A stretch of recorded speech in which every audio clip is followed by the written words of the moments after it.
2వ అధ్యాయము 1వ వచనం చదవండి. నేను 3 ముక్కలు ఉన్న 5 నిమిషాల్లో చెప్పి ముగించేస్తాను. తర్వాత మన కార్యక్రమాలు కొనసాగించుకుందాం. ఎస్, ఒక్క నిమిషం అమ్మ.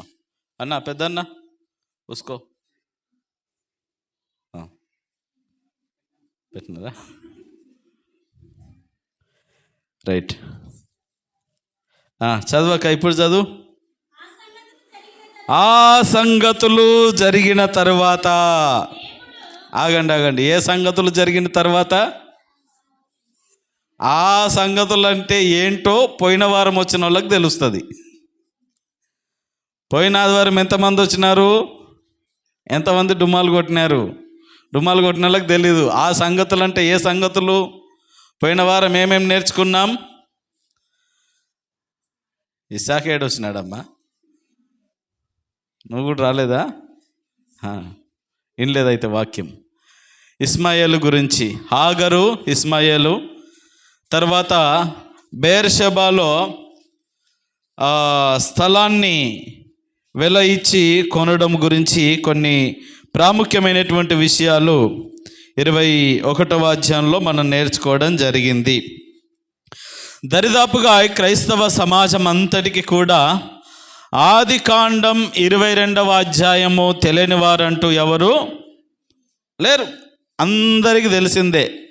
ఎందుకంటే అబ్రహాము తన కుమారుడైనటువంటి ఇస్సాకును బలి ఇచ్చేటటువంటి ఆ సందర్భము ప్రతి ఒక్క క్రైస్తవుడికి, క్రైస్తవురాలికి, ప్రతి సంఘములో ఖచ్చితంగా సండే స్కూల్ పిల్లలకు కూడా తెలిసినటువంటి విషయమే. ఇప్పుడు మనము క్రమక్రమముగా వస్తూ ఉన్నాం. చూడండి, క్రితం అధ్యాయములో ఇస్సాకు పుట్టాడు. ఇస్సాకు పుట్టడానికి 12వ అధ్యాయం నుండి వేడి చేసుకుంటూ వస్తే కొన్ని సందేశాలు, కొన్ని వారాలు, కొన్ని నెలలు అయిపోయిన తర్వాత ఇస్సాకు వస్తే, పోయిన వారమేమో అటుపోయిన వారం ఇస్సాకు బయటకు వచ్చాడు, గొప్ప సంతోషం కలిగింది, విందు చేశాడు, చాలా సంతోషం. మరి ఆగరు, మరి ఇస్మాయిలు వెళ్ళిపోయారు. అదొక విధంగా అబ్రహాముకు బాధ అయినప్పటికీ దేవుడు తనకు పరిపూర్ణమైన వాగ్దాన పుత్రుడిగా ఇచ్చిన ఇస్సాకును బట్టి అబ్రహాము చాలా సంతోషిస్తూ చక్కగా క్రమంగా పెంచుతూ ఉన్నాడు ఇస్సాకును. ఇక అంతా హ్యాపీ. ఇప్పుడు అబ్రహాముకి ఏమన్నా లోటు ఉందంటారా? ఇంతవరకు ఒకసారి అన్నాడు, ఎక్కడ 17వ అధ్యాయంలోన ఎలియాజర్తో అంటాడు, దేవుడితో మాట్లాడతాడు అబ్రహాం, ఏది నాకు ఇస్తే ఏం లాభమయ్యా, నాకు గర్భఫలం లేదు, ఏమిస్తే ఏం ప్రయోజనమో, అసలైనటువంటి బహుమానమే లేదు అని బాధపడతా ఉన్నప్పుడు, నిన్ను ఖచ్చితంగా ఇస్తానయ్యా, ఎదురు చూడన్నప్పుడు అలా ఎదురు చూస్తూ వచ్చి ఇప్పుడు వాగ్దాన పుత్రుని పొందుకున్న తర్వాత దేవుడు చెప్తా ఉన్నాడు. ఇప్పుడు చదవండి 22:1. ఆ సంగతులు జరిగిన తరువాత దేవుడు అబ్రహామును పరిశోధించెను. ఎట్లనేది వచ్చే వారం చూద్దాం. ఎట్లనేది తరువాయి భాగం. ఎట్లా పరిశోధించాడు ఏంటనేది సహజంగా మనకు తెలుసు, కానీ కాస్త దాంట్లో లోతైనటువంటి అర్థాలు, పరమార్థాలు మనం నేర్చుకోవలసిన ఆత్మీయ పాఠాలు చాలా చాలా లేవంటే లేవు, ఉన్నాయంటే ఉన్నాయి. మీరు ఎట్టంటే అట్టనే తొందరగా చెప్పి ముగించాను సార్, మాకు ఉక్కపోస్తుంది, మీకు ఉక్కపోస్తుంది, మీకు అక్కడి నుండో ఇక్కడ నుండో గాలికి తగులుతుంది, నాకు ఇక్కడ ఏది లేదు, నాకు నానా రకాలుగా ఉన్నది, నా చెమటంతా గారి మైకులో పడిపోతుంది, నేనెవరితో చెప్పుకోను బాధ అని ఒకవేళ అన్నా మీరు చేసేది ఏమి లేదులేండి. దేవునికి స్తోత్రము కలుగును గాక. దేవుడంట అబ్రహామును పరిశోధించాడు. ఇప్పుడు అబ్రహామునకు ఏ కష్టము లేదు, ధనమున్నది, మంచి గుడారం వేసుకున్నాడు, కుమారుడిచ్చాడు, కుమారుడిచ్చో చక్కగా ఆనందిస్తూ ఉన్నాడు. ఇక అబ్రహామునకు ఏ సమస్య లేదు, అంత హ్యాపీ. ఇక నా లైఫ్కి డోకా లేదనుకున్న టైంలో దేవుడు అబ్రహాముతో మాట్లాడతాం, అబ్రహమా, ప్రభువా ఇదిగో ఇక్కడ ఉన్నాను, రైట్, నీకు చిన్న పరీక్ష పెడుతున్నానని చెప్పకనే చెప్పి ఓ పరీక్ష పెట్టాడు. నీ కుమారుని తీసుకొచ్చి నాకు దహన బలిగా అర్పించు అన్నాడు. దేవుడు అబ్రహామునకు దరిదాపుగా 4 పరీక్షలు పెట్టాడు. ఎన్ని పరీక్షలు? 4 పరీక్షలు. మొట్టమొదటి పరీక్ష 12వ అధ్యాయము 1 నుండి 5వ వచనంలో మనం చూస్తాము. కుటుంబ పరీక్ష పెట్టాడు దేవుడు అబ్రహాముకు. ఏం పరీక్ష చెప్పండి? ఏం పరీక్ష? ఇదేం పరీక్ష అండి? స్కూల్లో పరీక్షలు తెలుసు కానీ మాకు ఇవేం పరీక్షలు అంటే ఇవి జీవిత పరీక్షలు. అవి చదువు పరీక్షలు వేరు.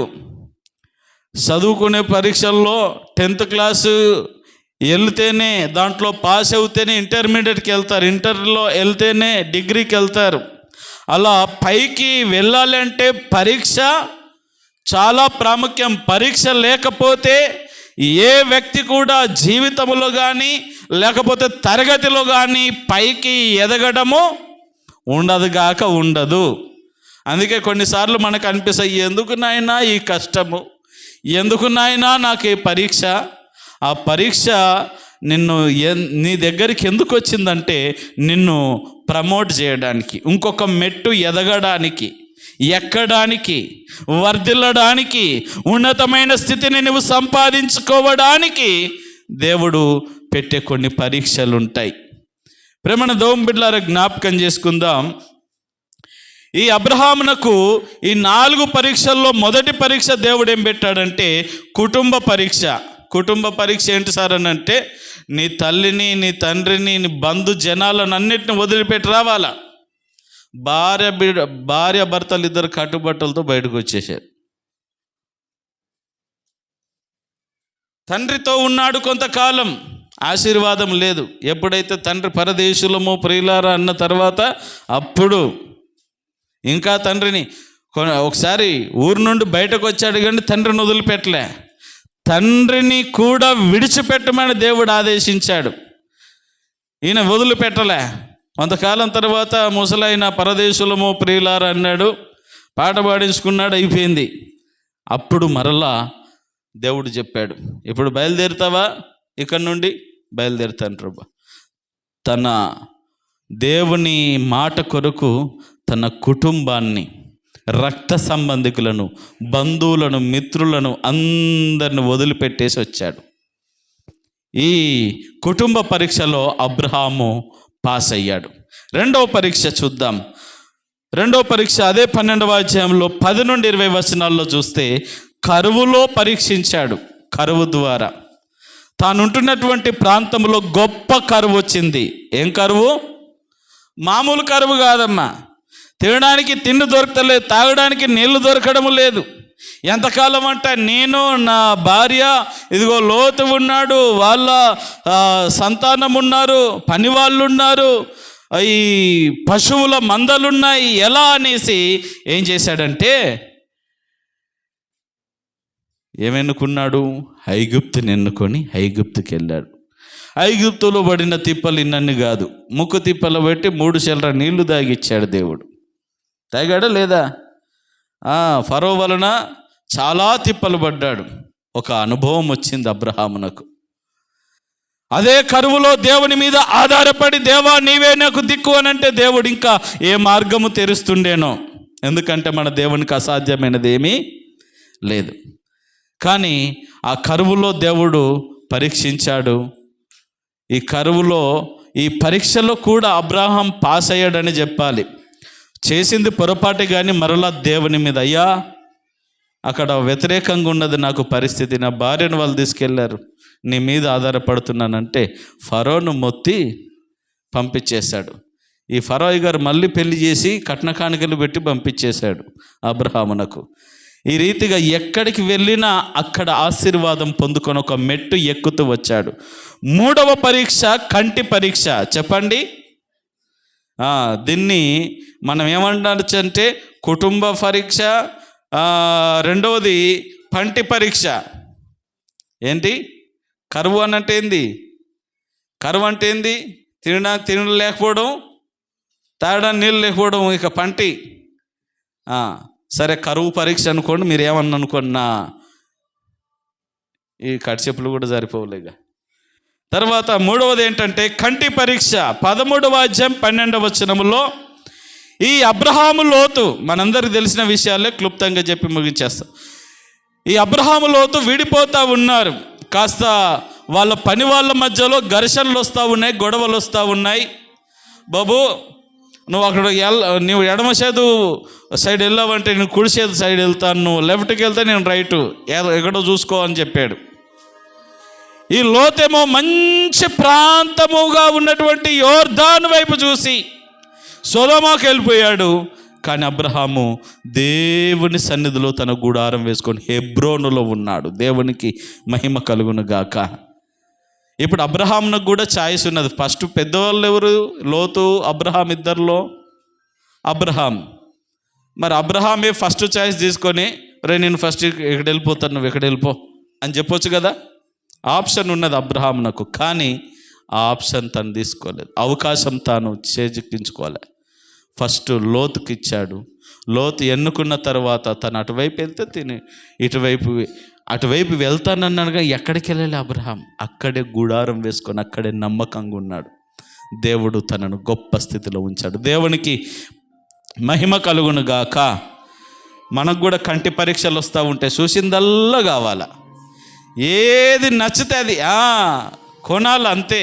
మనకు స్తోమత లేకపోయినా, మనకి ఇప్పుడు అవసరం లేకపోయినా కావాలంటాం. ఈ ఎండాకాలం మహా అంటే ఒక్క 4 రోజులు తిప్పలు పెడుతుంది. ఇప్పుడు ఏసీ కావాలి. ఎండాకాలం అయిపోయినాక ఏసీ ఏం చేసుకుంటావమ్మా? కూలర్లన్నీ తుప్పు పట్టిపోతాయి, పెట్టుకోరు. వాడ మళ్ళీ వచ్చే సంవత్సరం ఆరేస్తే ఆన్ చేస్తుంది, గిర్రు అంటుంది, తిరగదు. అంతే కదా. కొన్ని అవసరం లేకపోయినా మనము ఈ కంటికి నచ్చినది మనము ఈ పరీక్షలో ఓడిపోతానే ఉన్నాం. కానీ అబ్రహాం ఓడిపోలేదు, కంటి పరీక్షలో కూడా గెలిచాడు. అంటే ఈ చూపు పరీక్ష కాదండి, చూసే విధానం. భక్తిపరుల చూపు చాలా పద్ధతిగా ఉంటుంది. తర్వాత 4వది జ్ఞాపకం చేసుకుంటే కుమారుని మీద పరీక్షించాడు. ఇదే ఇందాక మనం చదువుకున్న లేఖన భాగం, ఆదికాండం 22వ అధ్యాయంలో కుమారునే ఇయ్యమన్నాడు. కుమారుని మీద పరీక్ష ఏంటంటే నీ కుమారుని తీసుకొచ్చి నాకు దహన బలిగా అర్పించమన్నాడు. ఈ కుమారుని మీద పరీక్షలో 3 రకాలుగా ఉన్నాయి. మొదటిది అతని నమ్మకత్వాన్ని దేవుడు పరీక్షిస్తున్నాడు. రెండవది దేవుని మీద ఎంత ప్రేమ ఉన్నదో ఆ ప్రేమ మీద దేవుడు పరీక్షిస్తూ ఉన్నాడు. మూడవదిగా విధేయత మీద పరీక్షిస్తూ ఉన్నాడు.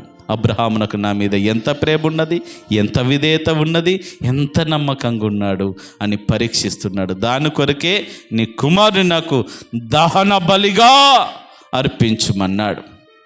ప్రేమన దౌంబిడ్లారా, ఈరోజు నీ జీవితంలో పరీక్షలు వచ్చినప్పుడు దేవా నాకు ఈ పరీక్షలు వద్దంటున్నావా? పరీక్షలు రాస్తున్నావా? పరీక్షల్లో ముందుకు సాగుతున్నావా? పరీక్షలు వద్దు అని అనుకుంటే స్టూడెంటు పై క్లాసులకు వెళ్ళలేడు, జీవితం బాగుపరుచుకోలేడు, ఉద్యోగాలు సంపాదించుకోక బుద్ధిమంతుడు కాలేడు. అదేవిధంగా ఒక విశ్వాసి ఎదగడానికి కూడా ఈ పరీక్షలు చాలా ఉపయోగపడతాయి. పరీక్ష లేకపోతే విశ్వాసంలో ఎదుగుదల అనేటువంటిది ఉండదు. కాబట్టి మనకు కూడా పరీక్షలు వస్తాయి. మీకు ఏ రకమైన పరీక్షలు ఉన్నాయో ఇందులో అబ్రహామునకు ఉండే అన్ని పరీక్షలు మనకు ఉండకపోవచ్చు, కానీ దీంట్లో ఏదో ఒక పరీక్ష మనకు కూడా తగిలే ఉంటుంది కదా. మరి ఆ పరీక్షల్లో ఎన్ని మనం పాస్ అవుతున్నాం ఒకసారి జ్ఞాపకం చేసుకోండి. కుటుంబ పరీక్షలో అబ్రహాం పాస్ అయ్యాడు. తర్వాత కరువు పరీక్షలో పాస్ అయ్యాడు. తర్వాత కంటి పరీక్షలో పాస్ అయ్యాడు. చివరిగా కుమారుని మీద పరీక్షించాడు. ఈ 3 పరీక్షలు అంటే ఒక ఎత్తు, కానీ కుమారుని మీద ఇచ్చినట్టే ఇచ్చి నేను ఇచ్చినాను కదా, తీసుకొచ్చి ఇక్కడ బలి అర్పించు అంటే ఎలా సాధ్యమది? ఎలా ఒక కన్న తండ్రికి అసలు ఎలా సాధ్యమంటారు అది?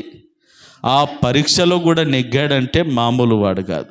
అందుకే విశ్వాసులకు తండ్రి అయ్యాడు. విశ్వాసము, ఎంత గొప్ప విశ్వాసము దేవుని మీద ఉన్నదో, ఎంత గొప్ప ప్రేమ ఉన్నదో, ఎంత గొప్ప విధేయత ఉన్నదో. అబ్రహాము దేవునికి కళ్ళకు కట్టినట్టుగా చూపించాడు తన ప్రేమ, విధేయత, నమ్మకత్వాన్ని. ఈ రోజున మనము మన జీవితంలో వస్తున్న పరీక్షల్లో మనము నెగ్గగలుగుతున్నామా? ఒకసారి పరిశీలన చేసుకుందాం. అబ్రహామును దేవుడు 4 విధాలుగా పరీక్షించాడు. ప్రతి పరీక్షలో అబ్రహాం నెగ్గాడు. ఈ రోజున నీ జీవితంలో వస్తున్న పరీక్షల సంగతి ఏంటి? ఓడిపోతున్నావేమో, ప్రతిసారి ఓడిపోతా విశ్వాసంలో సన్నగిల్లిపోతున్నావేమో. కాదు, మనము క్రీస్తు రక్తము చేత కడగబడిన వారం, క్రీస్తు పునరుత్థాన బలము కలిగిన వారం, క్రీస్తు శిలువ రక్తము చేత మనము ముద్రించబడిన వారం, పరిశుద్ధాత్మ చేత మనము ముద్రించబడినటువంటి వారము. మనం ఏం చేయాలంటే మన దగ్గరకు వచ్చిన ప్రతి పరీక్షను అబ్రహాములాగా మనము జయిస్తూ ప్రతి పరీక్షలో మనము నెగ్గుచూ ముందుకు వెళ్ళాలి. అట్టి కృపను దేవుడు మీకెల్లరికి అనుగ్రహించి నడిపించునుగాక. ఆమేన్. తలలు వంచి